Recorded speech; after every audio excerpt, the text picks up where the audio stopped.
di Zoom, atau kalau yang di YouTube bisa menulis nomor telepon saudara atau kirim di IG saya. IG saya namanya Deborah Kristanto. Tapi jangan kaget, WA kita seringkali kita tutup chatnya. Kenapa? Karena supaya tidak mengganggu yang lain. Kita menghormati setiap orang sehingga tidak setiap hari ada chat-chat yang tidak perlu, supaya semua orang tidak terganggu. Hari ini kita akan melanjutkan pengajaran minggu yang lalu tentang neraka itu ada di mana. Kemarin minggu lalu kita belajar neraka itu ada di mana. Kemudian kita juga belajar benarkah di neraka saat ini sudah ada penyiksaan? Bukankah neraka itu belum ada, ya kan? Tetapi kemarin kita sudah belajar bahwa neraka itu ada dua, yaitu ada Hades, yaitu tempat perhentian, atau tempat perhentian sementara untuk orang-orang yang meninggal. Kita kemarin sudah belajar. Yang belum melihat, tidak ikut pengajaran saya tentang neraka yang bagian pertama, saudara harus lihat di YouTube saya, judulnya neraka ada di mana, bagian yang pertama, supaya saudara bisa nyambung dengan pengajaran yang kedua ini. Kemudian kemarin kita sudah melihat bahwa di Hades atau di Sheol itu semua orang mati di perjanjian lama sebelum Yesus disalibkan, sebelum Yesus bangkit dari kematian. Itu semua orang itu waktu mati semuanya pergi ke Hades. Tetapi pada waktu Tuhan mati, Tuhan mengosongkan Hades yang isinya anak-anak Tuhan untuk dibawa naik ke Firdaus. Sehingga sekarang orang percaya mati langsung ke Firdaus. Sementara orang yang tidak percaya semuanya sampai hari ini perginya tetap ke Hades. Karena itu adalah tempat perhentian sementara. Nah, sekarang yang kita lanjutkan adalah kita baca dulu di dalam firman Tuhan. Neraka yang bagian yang kedua ya sekarang. Ini semuanya kita sudah tahu. Ayat ini kemarin bahkan kita juga sempat baca, tetapi kita baca lagi. Di sini dikatakan di dalam Lukas 16 ayat 23 sampai 31. Orang kaya itu juga mati. Kita sudah tahu ya cerita tentang orang kaya dan Lazarus yang miskin yang mati di depan rumah orang kaya ini. Kemudian orang kaya itu mati. Lalu dikubur, dan sementara ia menderita sengsara di alam maut, ia memandang ke atas, dan dari jauh dilihatnya Abraham, dan Lazarus duduk di pangkuannya. Nah, garis bawahi, orang kaya itu mati dikubur, dan dikatakan sementara ia menderita sengsara di alam maut. Nah, di alam maut ini kemarin kita sudah belajar ini adalah Hades. Di Hades itu sudah ada penderitaan, ya kan? Sudah ada penderitaan. Dan ini bukan neraka Gehenna, bukan lautan api. Beda, ini Hades, tempat perhentian. Hades ini juga neraka, tetapi berbeda dengan neraka yang lautan api. Yang lautan api itu Tuhan yang buat untuk menghukum iblis, nabi-nabi palsu dan pengikutnya. Di situ iblis tidak bisa menyiksa manusia, tetapi di Hades itu juga disebut neraka karena di situ juga ada penyiksaan. Di situ iblis menyiksa manusia. Karena Hades itu tempat daerah kekuasaan iblis juga. Ini Hades, tempat perhentian. Apa buktinya ini Hades?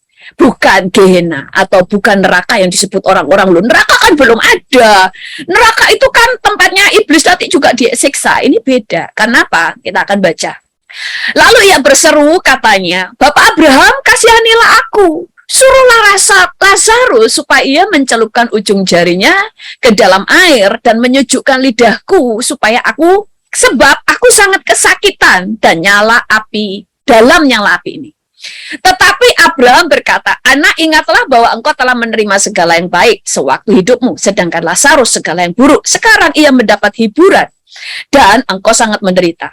Selain daripada itu, di antara kami dan engkau terbentang jurang yang tak terseberangi, supaya mereka yang mau pergi dari sini kepadamu ataupun mereka yang mau datang dari situ kepada kami tidak dapat menyeberang. 27 kata orang itu, kalau demikian aku minta kepadamu Bapa supaya engkau menyuruh dia ke rumahku, sebab ada 5 orang saudaraku, supaya ia memperingati mereka dan sungguh-sungguh agar mereka jangan masuk kelak ke dalam tempat penderitaan ini. Oke. Nah, dikatakan Yang pertama, kita kemarin sudah belajar ya, Seoul itu ada dua tempat, satunya itu untuk orang percaya dan satunya adalah untuk orang-orang yang tidak percaya. Yang di tempat orang percaya itu disebut di sini adalah di pangkuan Abraham. Disebut juga itu adalah Seoul, yang untuk orang percaya adalah tempat pangkuan Abraham. Di tempat pangkuan Abraham. Di situ sudah suasananya sudah enak, saudara, sudah kayak di Firdaus, sudah seperti Firdaus, karena ya itu tempat orang percaya, ada hadirat Allah di situ. Makanya dikatakan dari jauh dilihatnya Abraham dan Lazarus duduk di pangkuannya. Nah, ini di pangkuan ini bukan di pangku Abraham ya. Banyak orang yang mengatakan ini kan nggak masuk akal, masa Lazarus dipangku sama Abraham. Enggak, itu maksudnya itu di zaman dulu itu kalau di Timur Tengah itu kalau duduk itu sandaran gitu loh, sandaran. Model duduknya itu sandaran. Jadi kepalanya itu sangat dekat dengan sangat dekat dengan dada Abraham. Dengan Abraham, berarti duduknya dia sangat dekat dengan Abraham, makanya dia bisa sandaran. Makanya di dalam bahasa Inggrisnya dikatakan into Abraham's bosom, atau bersandar di dada Abraham dan sebagainya. Sama dengan pada waktu Yohanes itu sandaran kepalanya di sandaran di dada Yesus.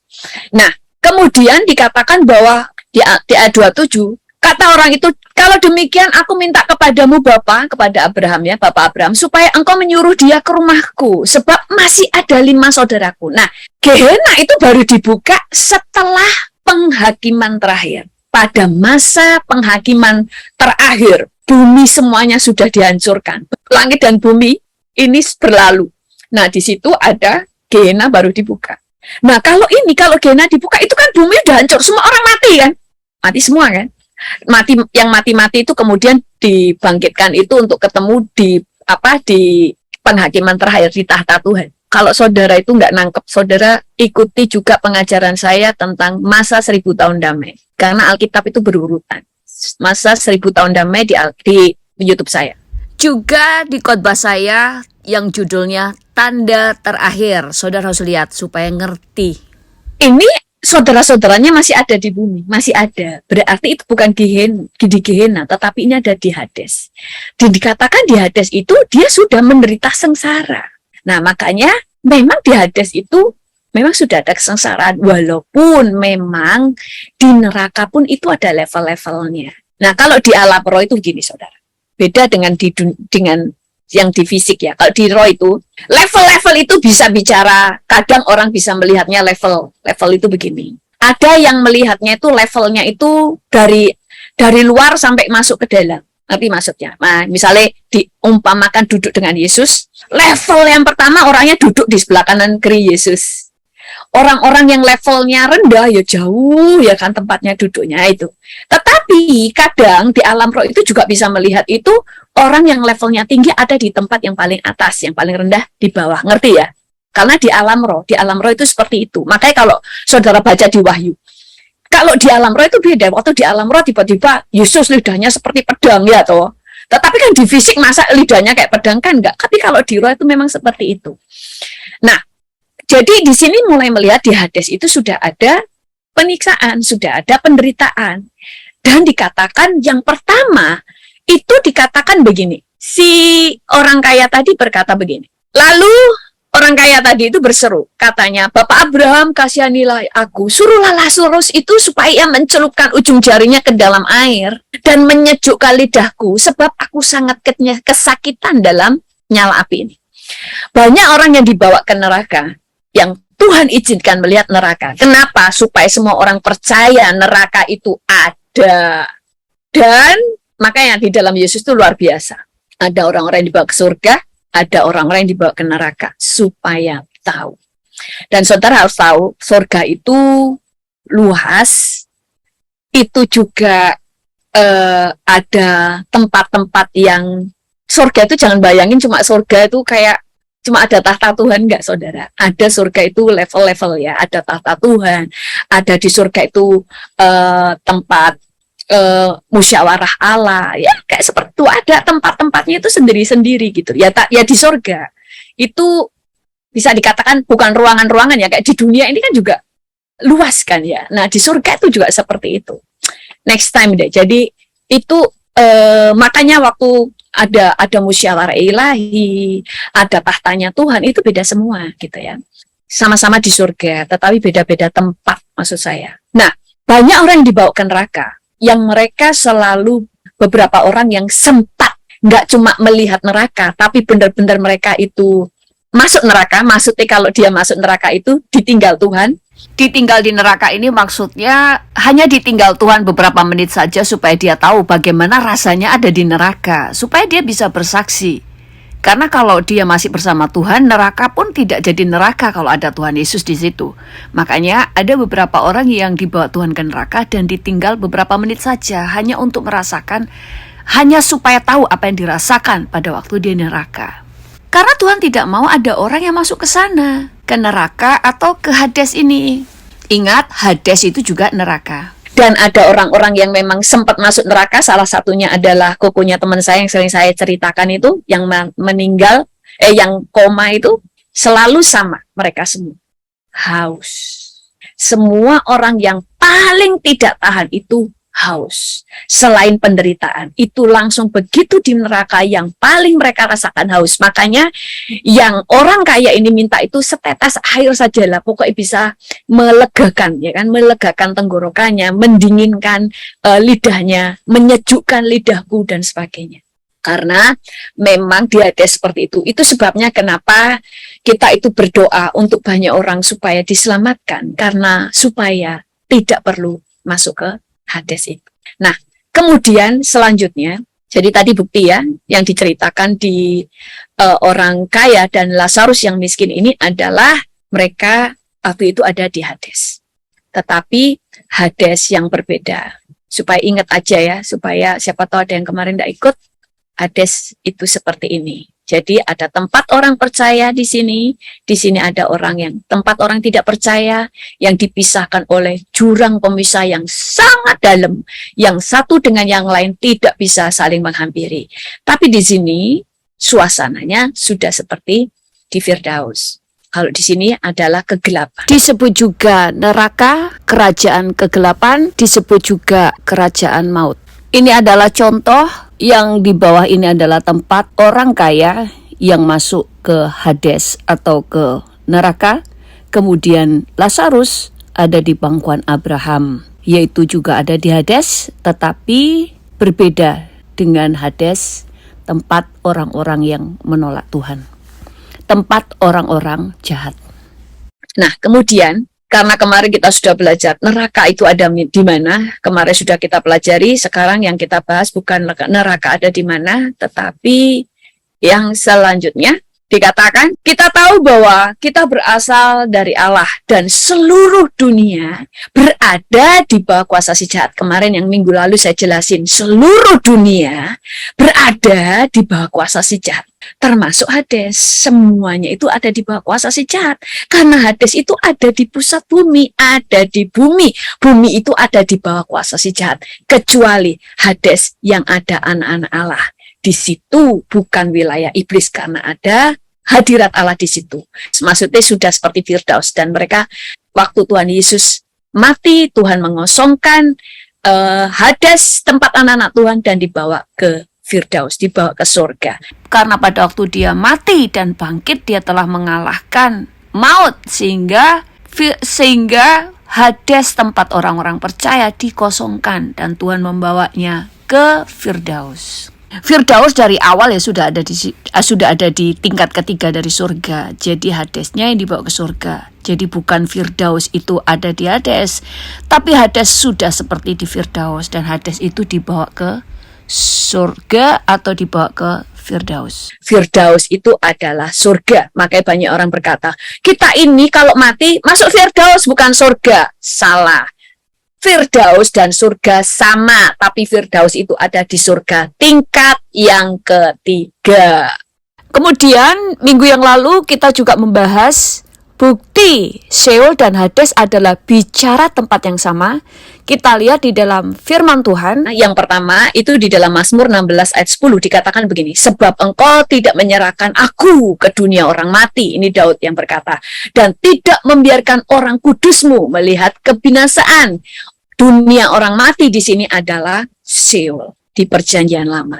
Lalu di perjanjian baru kata-katanya sama, dikatakan begini di Kisah Para Rasul 2 ayat 27, sebab engkau tidak menyerahkan aku kepada dunia orang mati, dan tidak membiarkan orang kudusmu melihat kebinasaan. Oh, dunia orang mati di sini diterjemahkan dengan kata Hades. Jadi Sheol dan Hades adalah tempat yang sama, punya pengertian yang sama, tetapi Sheol dalam bahasa Ibrani, Hades adalah bahasa Yunani. Berikutnya. Nah, selain daripada tadi ada neraka itu kan ada, saya sampaikan bahwa neraka itu pun ada level-levelnya, saudara, ada level-levelnya. Jadi semakin orang itu tahu kebenaran, kalau dia murtad, itu akan berada di level yang paling dalam. Itu paling berbahaya. Makanya Alkitab berkata, siapa tahu banyak akan dituntut banyak. Makanya ada banyak orang itu yang melihat waktu di neraka itu kalau udah penginjil, sudah memenangkan ribuan jiwa, lalu murtad. Ini bahaya kalau pergi ke Hades. Karena iblis itu akan aniaya dia. Karena penginjil itu pada waktu dia masih hidup, dia berhasil menginjili banyak orang. Sehingga orang-orang itu yang tadinya harusnya masuk neraka, nggak jadi ke neraka karena diselamatkan oleh penginjil ini. Atau masih hidup kan, iblis sudah mempengaruhi mereka ini calon-calon masuk neraka nih. Jadi pengikut-pengikut setan. Ternyata diinjili sama pendeta-pendeta, sama penginjil-penginjil. Semuanya bertobat. Itu yang artinya mengosongkan neraka. Bukan mengosongkan neraka yang di Hades dikeluarin. Tapi maksudnya orang-orang ini sudah menjadi target, sudah menjadi miliknya setan.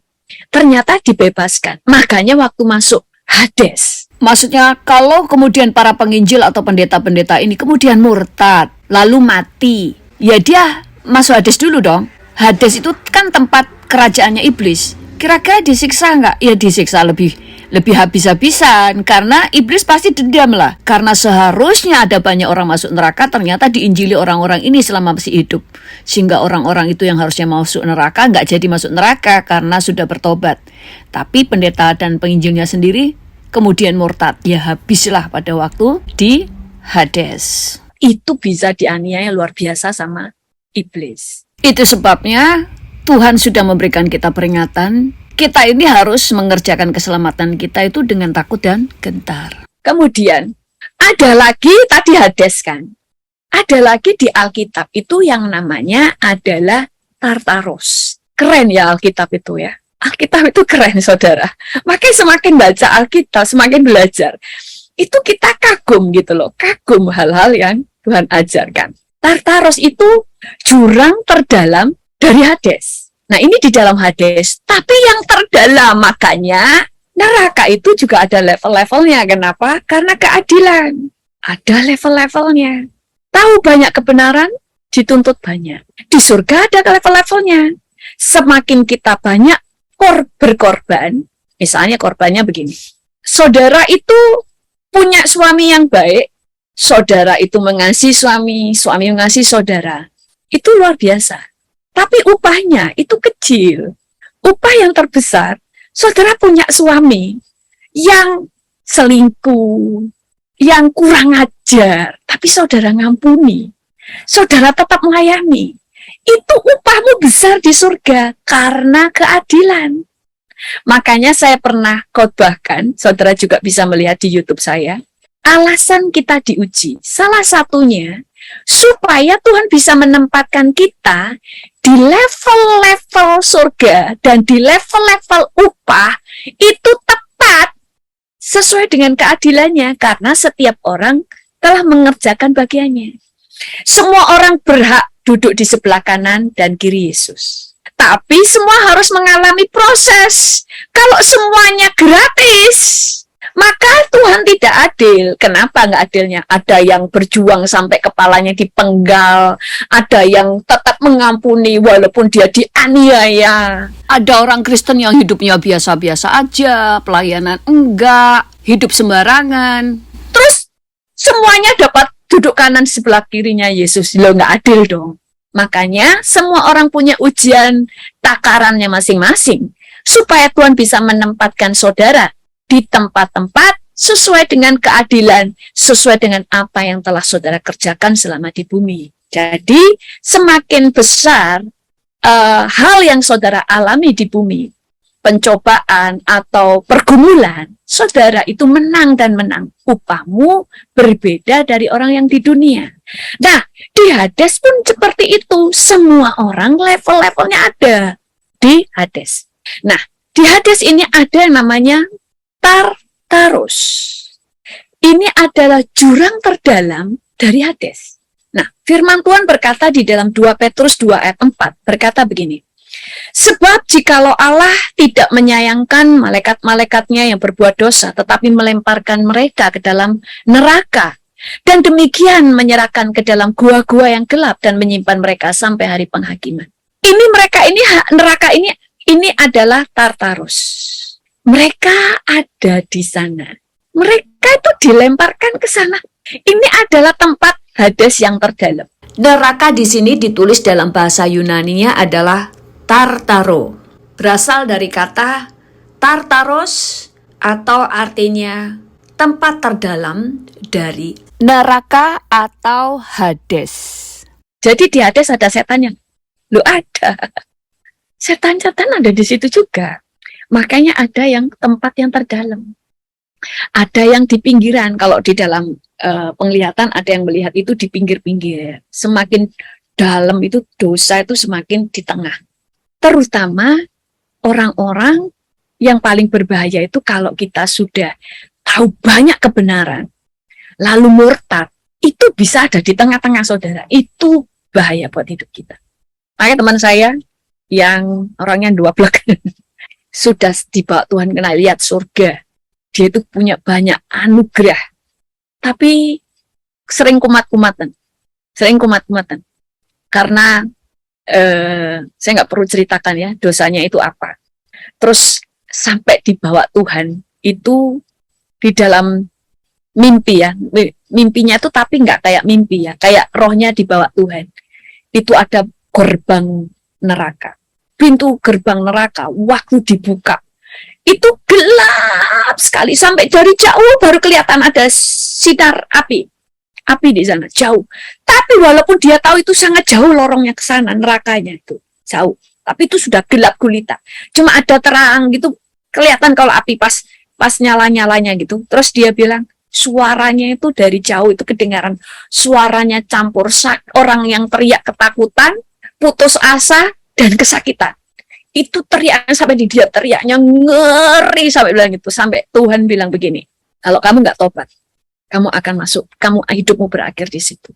Dia langsung tobat, dia datang kepada saya, minta didoakan, minta untuk dilawat Tuhan dan sebagainya. Dia bertobat. Nah, kenapa? Itu Hades, saudara. Karena kalau orang mati, itu Hades itu nggak usah pakai penghakiman, langsung masuk. Tapi untuk ke Gehenna, itu nanti setelah masa penghakiman terakhir di tahta putih. Itu ada penghakiman dulu, menghadap ke penghakiman Tuhan dulu. Tapi kalau yang Hades di neraka tadi, nggak perlu ada penghakiman dulu. Nah, kemudian ada lagi tadi Hades kan. Ada lagi di Alkitab itu yang namanya adalah disebut sebagai Abusos. Abusos itu adalah jurang yang amat dalam atau jurang tanpa dasar, yang disebut juga bottomless pit. Jurang tanpa dasar, berarti itu sangat dalam, tanpa dasar.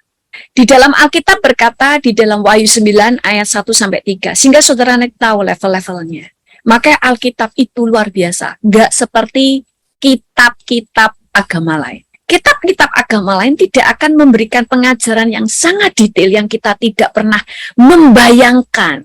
Ternyata seperti inilah di alam roh.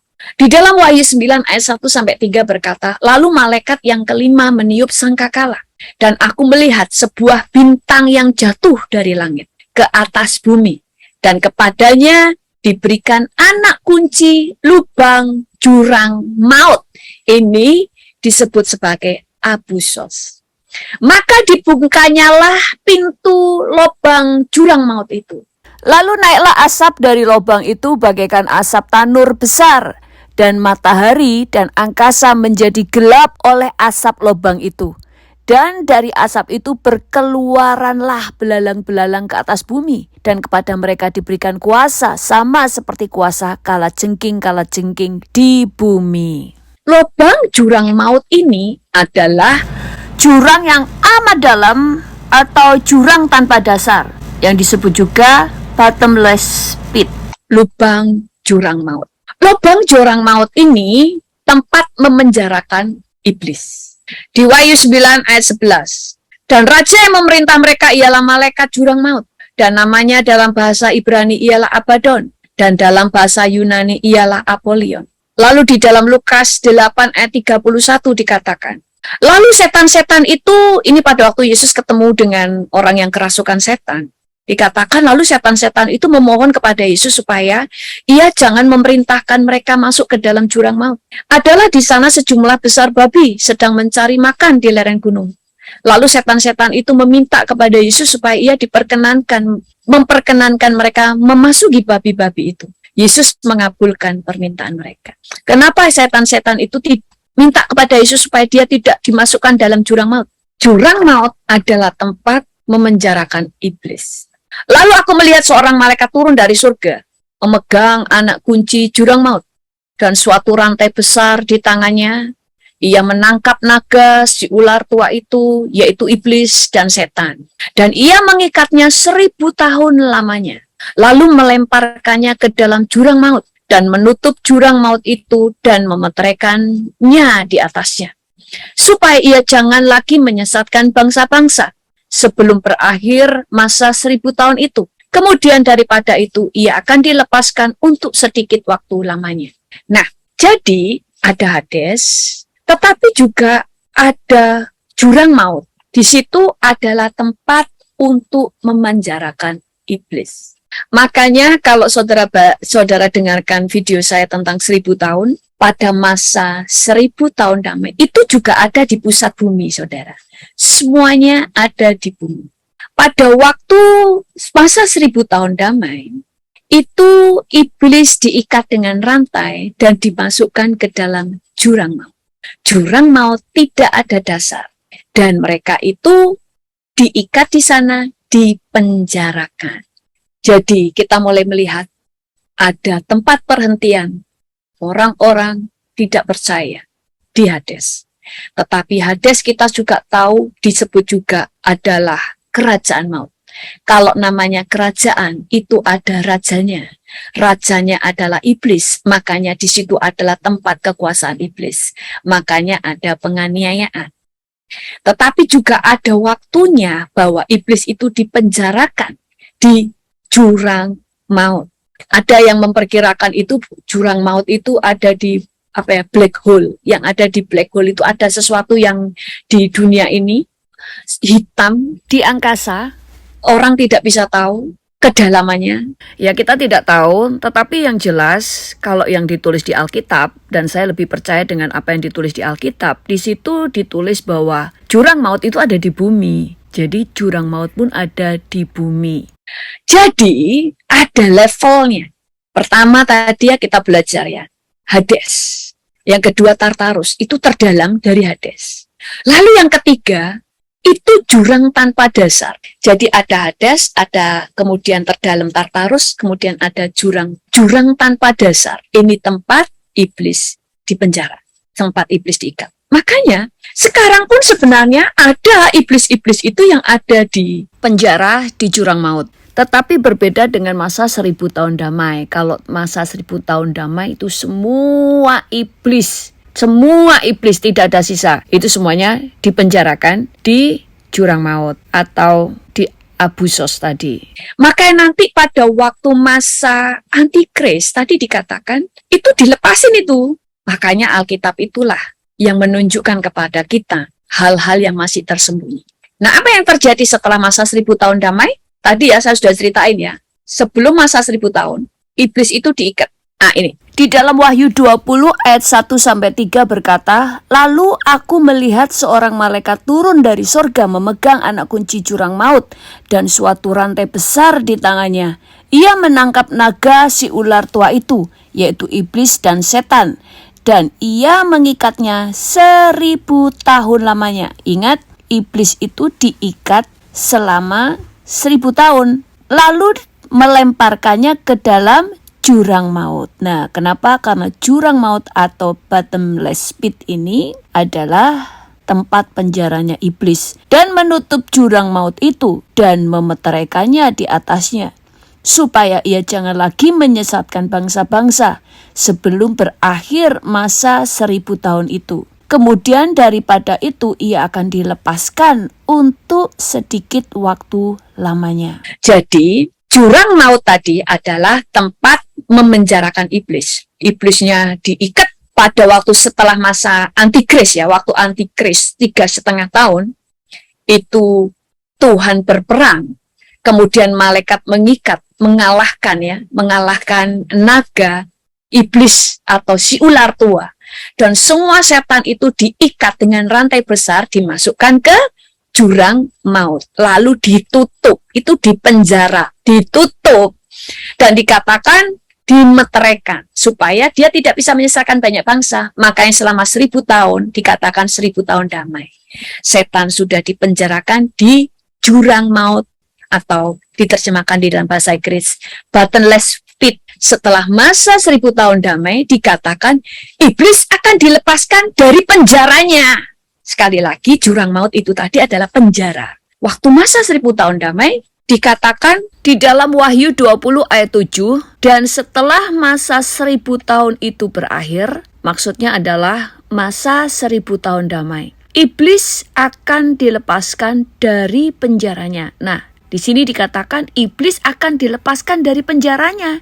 Penjara di mana? Yaitu di jurang maut atau abusos atau bottomless pit. Dan ia akan menyesatkan banyak bangsa, karena dikasih waktu sedikit waktu untuk menyesatkan banyak bangsa. Lalu ada perang Gog and Magog, dan mereka kemudian berperang. Lalu yang ke-9, maka naiklah mereka ke seluruh dataran bumi. Wah, kira-kira ngeri gak? Ngeri lah, mereka dengan murkanya karena dia dikasih waktu hanya sedikit untuk menyesatkan banyak bangsa. Lalu mengepung perkemahan tentara-tentara orang kudus dan kota yang dikasihi itu, tetapi dari langit turunlah api menghanguskan mereka. Karena iblis ini tidak akan bisa menyerang anak-anak Tuhan, orang-orang kudus. Saudara nanti pelajari di video saya 1000 tahun damai, ada 2 macam manusia. Manusia anak-anak Allah yang sudah yang pernah ikut rapture dan turun, itu memakai tubuh kemuliaan, nggak bisa disesatkan. Tapi orang-orang yang belum memakai tubuh kemuliaan, itu yang bisa disesatkan. Ada yang nggak tersesat, ada yang tersesat. Tetapi dari langit turunlah api menghanguskan mereka, dan iblis yang menyesatkan mereka dilemparkan ke dalam lautan api dan belerang, yaitu tempat binatang dan nabi palsu itu. Dan mereka disiksa siang malam selama-lamanya. Nah, ini adalah Gehenna. Baru Gehenna dibuka setelah masa 1000 tahun damai, iblisnya dilepaskan lagi dari penjaranya, dari jurang maut. Itu dilepaskan, kemudian mereka mulai menyesatkan banyak bangsa, lalu mereka kemudian ditangkap, lalu dilempar ke Gehenna. Lebih parah lagi, antikris dan nabi-nabi palsunya, mereka itu sudah langsung dibuang ke Gehenna pada waktu antikris dikalahkan. Sebelum memasuki masa 1000 tahun damai, antikris bersama nabi-nabi palsunya sudah dimasukkan ke Gehenna tanpa pengadilan. Nabi-nabi palsu tidak perlu menghadap pengadilan terakhir, tidak perlu menghadap tahta putih, tapi langsung dilemparkan hidup-hidup bersama dengan antikris. Kenapa? Karena dosa yang paling jahat di mata Tuhan itu bukan tentang perzinahan, tetapi menyesatkan banyak orang. Makanya Alkitab berkata, kalau kamu menyesatkan anak-anak kecil ini, lebih baik batu kilangan diikat di lehernya, lalu dibuang ke dalam laut. Karena Tuhan mau menyelamatkan banyak bangsa, tetapi ada orang yang menyesatkan banyak bangsa. Makanya saya pernah mengajarkan, salah satu dosa menghujat Roh Kudus itu adalah nabi palsu. Kalau dia terus-menerus menyesatkan banyak orang, ini adalah dosa yang mendatangkan maut. Bisa sebelum mati dia sudah dicabut anugerahnya sehingga dia tidak bisa tobat. Karena yang paling Tuhan benci adalah menyesatkan orang sehingga mereka kehilangan keselamatan. Bukan semua itu menyesatkan. Ada orang yang karena salah penerjemahan dan sebagainya bisa keliru, tapi kalau menyesatkan itu intinya tuh gitu. Gini, membuat orang itu akhirnya kehilangan keselamatan. Menyesatkannya itu sampai seperti itu sehingga mereka jauh dari Tuhan, mereka tidak mengenal keselamatan lagi, mereka meninggalkan Tuhan. Itu loh. Itu benar-benar menghujat Roh Kudus. Selama ini banyak yang tidak tahu, menghujat Roh Kudus. Pokoknya dosa yang tidak diampuni itu menghujat Roh Kudus. Iya, menghujat Roh Kudus itu seperti apa? Salah satunya melawan. Bisa saudara dengarkan video saya tentang dosa yang mendatangkan maut. Nabi palsu dan antikris dikatakan, dan aku melihat binatang itu dan raja-raja di bumi serta tentara-tentara mereka telah berkumpul untuk melakukan peperangan melawan penunggang kuda itu dan tentaranya. Maka tertangkaplah binatang itu dan bersama-sama dengan dia nabi palsu yang telah mengadakan tanda-tanda di depan matanya. Dan dengan demikian ia menyesatkan mereka yang telah menerima tanda dari binatang itu dan yang telah menyembah patungnya. Keduanya, maksudnya antikris dan nabi-nabi palsu, dilemparkan hidup-hidup ke dalam lautan api yang menyala-nyala oleh belerang. Dan semua orang lain dibunuh dengan pedang yang keluar dari mulut penunggang kuda itu, dan semua burung kenyang oleh daging mereka. Jadi mereka semuanya itu dilempar hidup-hidup ke dalam nyala api dan belerang, dan orang lain dibunuh oleh pedang, ya kan? Mereka semuanya ini mati, dagingnya dimakan oleh burung-burung, dan mereka akan dibangkitkan untuk menghadap penghakiman tahta putih atau penghakiman terakhir. Tetapi nabi palsu dan antikris semuanya masuk ke Gehenna atau ke lautan api dan belerang.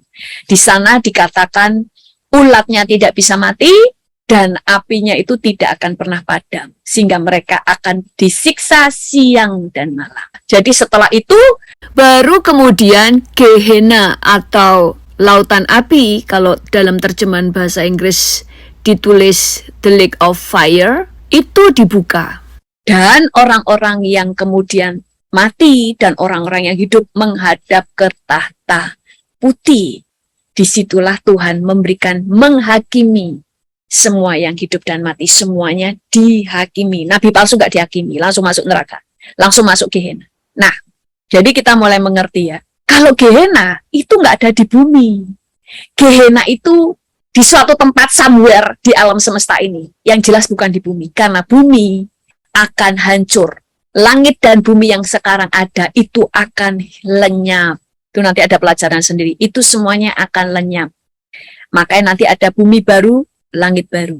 Tetapi ada penghakiman dulu. Makanya Gehenna tidak ada di Gehenna tidak ada di bumi. Yang ada di bumi tadi adalah Hades, jurang maut, dan kemudian atau Tartarus. Ada yang ngomong begini, neraka itu kan kekal. Kalau Hades itu ada di bumi, gak mungkin, karena bumi itu kan gak kekal, nanti hancur. Sementara Hades itu nanti kan kekal. Loh, Hadesnya dibuang ke Gehenna. Makanya sekarang kita baca ya. Karena kalau diajarkan semua memang gak keburu saudara waktunya. Ini penghakiman terakhir dulu ya. Lalu aku melihat suatu tahta putih yang besar, dan dia yang duduk di atasnya dari hadapannya lenyaplah bumi dan langit dan tidak ditemukan lagi di tempatnya. Bumi dan langit yang sekarang kita duduki ini semuanya akan lenyap, hancur.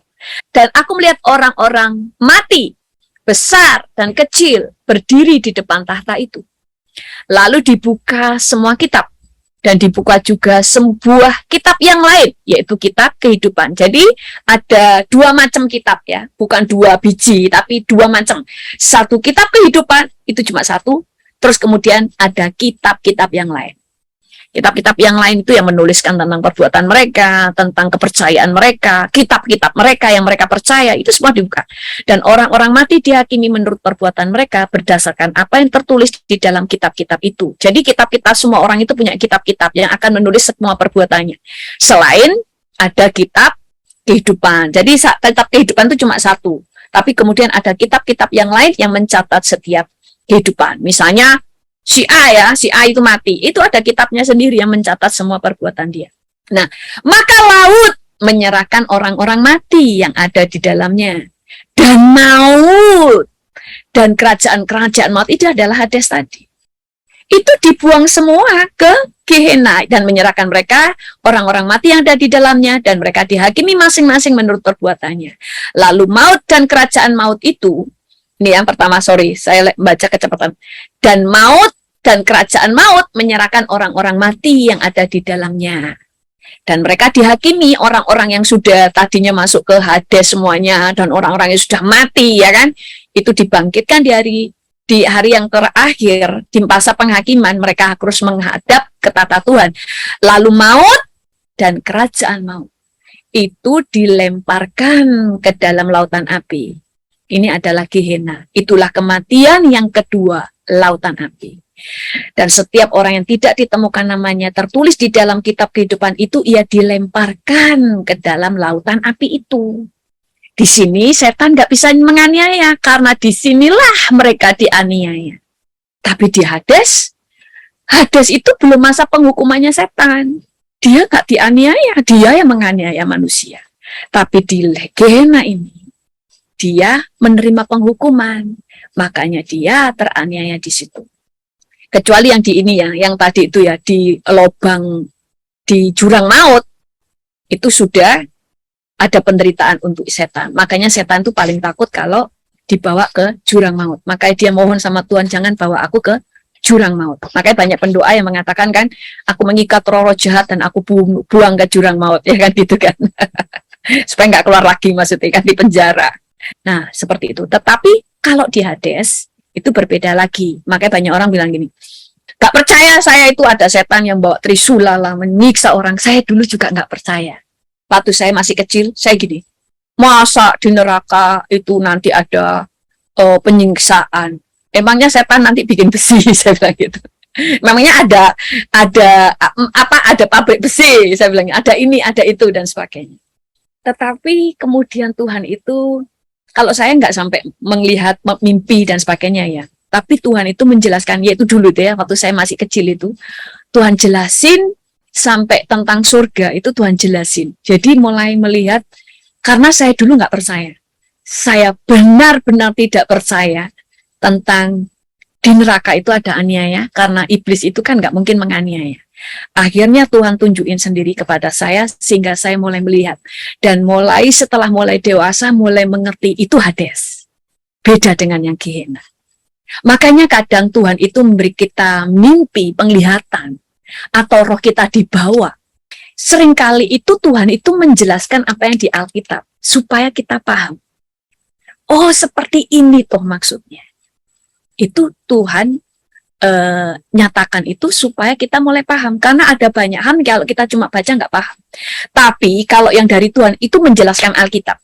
Bukan tiba-tiba ada penglihatan yang gak karu-karuan di luar firman. Karena semuanya itu hanya untuk memperjelas, ini loh maksudnya. Ngerti ya? Karena saya dulu juga tidak percaya bahwa orang mati itu akan dianiaya oleh setan. Karena saya waktu itu mikir, setan kok nganiaya manusia? Nggak mungkin lah. Dan Tuhan bawa saya sendiri untuk melihat bahwa memang seperti itu. Jadi kita belajar di sini tadi ada Sheol atau Hades atau alam maut. Lalu ada Tartarus atau Hades yang terdalam. Kemudian Abusos yaitu jurang maut. Kemudian Gehenna atau lautan api. Nah itu aja. Ya saya serahkan kepada hostnya sebelum kita masuk ke Q&A.